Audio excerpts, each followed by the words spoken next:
I'm Jeremy. Today's day 132 of reading. Today we're reading Harry Potter and the Prisoner of Azkaban. Let's get started. We're on page 52. Now Harry understood why Hagrid had said he would come in useful. He felt relieved. He had been wondering whether Hagrid wanted to help with some terrifying new pet. As Harry entered Flourish and Blotts, the manager came hurrying toward him. Hogwarts, he said abruptly. Come to get your new books? Yes, said Harry. Get out of the way, said the manager impatiently, brushing Harry aside. He drew on a pair of very thick gloves, picked up a large, knobbly walking stick, and proceeded toward the door of the monster books cage. Hang on, said Harry quickly. I've already got one of those. Have you?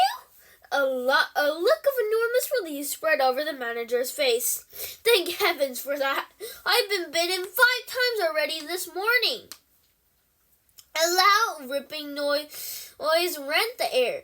2 of the monster books had seized the third and were pulling it apart.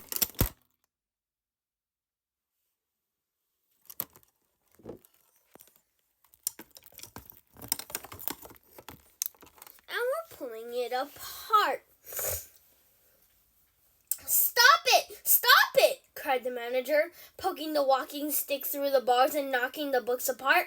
I'm never stocking them again. Never! It's been bedlam. I thought we'd seen the worst when we bought 200 copies of the Invisible Book of Invisibility. Cost a fortune. We never found them. Well, is there anything else I can help you with? Yes, said Harry, looking down his book list. I need Unfogging the Future by Cassandra Vabletsky. Starting divination, are you? Said the manager, stripping off his gloves and leading Harry into the back of the shop, where there was a corner devoted to fortune-telling. A small table was stacked with volumes such as Predicting the Unpredictable, Insulate Yourself Against Shocks, and Broken Balls, When Fortunes Turn Foul. Here you are, said the manager, who had climbed a set of steps to take down a thick, black-bound book. Unfogging the Future, a very good guide to all your basic fortune-telling methods. Palmistry, crystal balls, bird and trails. But Harry wasn't listening. His eyes had fallen on another book, which was among a display on the small table. Death Omens. What to do when you know the worst is coming. Oh, I wouldn't read that if I were you, said the manager lightly, looking to see what Harry was staring at. You'll start seeing Death Omens everywhere. It's enough to frighten anyone to death. But Harry continued to stare at the front cover of the book. It showed a familiar black dog large as a bear, with gleaming eyes. It looked oddly familiar. The manager pressed Unfogging the Future into Harry's hand. Anything else? He said. Yes, said Harry, tearing his eyes away from the dogs and dazedly consulted his book list. I need Intermediate Transfiguration and the Standard Book of Spells, Grade 3. Harry emerged from Flourish and Blotts 10 minutes later with his new books under his arms and made his way back to the leaky cauldron, hardly noticing where he was going and bumping into several people. He tramped up the stairs to his room, went inside, and tipped his books onto his bed. Somebody had been in to tidy. The windows were open and the sun was pouring inside. Harry could hear the buses rolling by in the unseen Muggle street behind him and the sound of the invisible crowd below in Diagon Alley.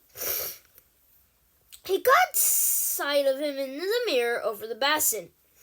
It can't have been a death omen, he told his reflection defiantly. I was panicking when I saw the thing in Magnolia Crescent. It was probably just a stray dog. He raised his hand automatically and tried to make his hair lie flat. You're fighting a losing battle there, dear, said his mirror in a wheezy voice. As the days slipped by, Harry started looking wherever he went for a sign of Ron or Hermione. Plenty of Hogwarts students were arriving in Diagon Alley now. With the start of the term so near, Harry met Seamus Finnegan and Dean Thomas, his fellow Gryffindors in quality Quidditch supplies, where they, too, were ogling at the fireball. He also ran into the real Neville Longbottom, a round-faced, forgetful boy, outside Flourish and Blotts. Harry didn't stop to chat. Neville appeared to have mislaid his book list and was being told off by his very formidable-looking grandmother. Harry hoped she never found out that he'd pretended to be Neville while on the run from the Ministry of Magic. Harry woke on the last day of the holidays, thinking that he would at least meet Ron and Hermione tomorrow on the Hogwarts Express. He got up, dressed, went for a last look at the fireball, and was just wondering where he'd had lunch when someone yelled his name, and he turned. Harry! Harry! They were there, both of them, sitting outside Florian Fortescue's ice cream parlor. Ron looked incredibly freckly. Hermione very brown, both waving frantically at him. "Finally," said Ron, grinning at Harry as he sat down. "We went to the Leaky Cauldron, but they said you'd left. And we went to Flourish and Blotts and Madame Malkin's, and I got all my school stuff last week," Harry explained. "And how come you knew I'm staying at the Leaky Cauldron?" "Dad," said Ron simply. Mr. Weasley, who worked at the Ministry of Magic, would of course have heard the whole story of what happened to Aunt March. "Did you really blow up your aunt, Harry?" said Hermione in a very serious voice. "I didn't mean to," said Harry, while Ron roared with laughter. "I just lost control." "It's not funny, Ron," said Hermione sharply. "Honestly, I'm amazed Harry wasn't expelled." "So am I," admitted Harry.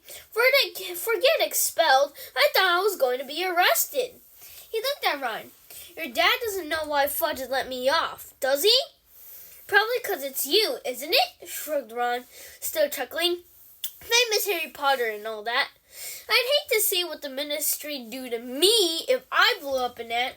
Mind you, they have to dig me up first because Mum would have killed me. Anyway, you can ask Dad yourself this evening. We're staying at the Leaky Cauldron tonight, too, so you can come to King's Cross with us tomorrow. Hermione is there as well." Hermione nodded, beaming. "Mum and Dad dropped me off this morning with all my Hogwarts things." "Excellent," said Harry happily. "So, have you got all your new books and stuff?" "Look at this," said Ron, pulling a long, thin box out of a bag and opening it. "Brand new wand, 14 inches, willow, containing 1 unicorn tail hair. And we've got all our books." He pointed at a large bag under his chair. "What about those monster books, eh? The assistant nearly cried when we said we wanted to." Thank you, everyone. That's all for today. Bye. See you tomorrow.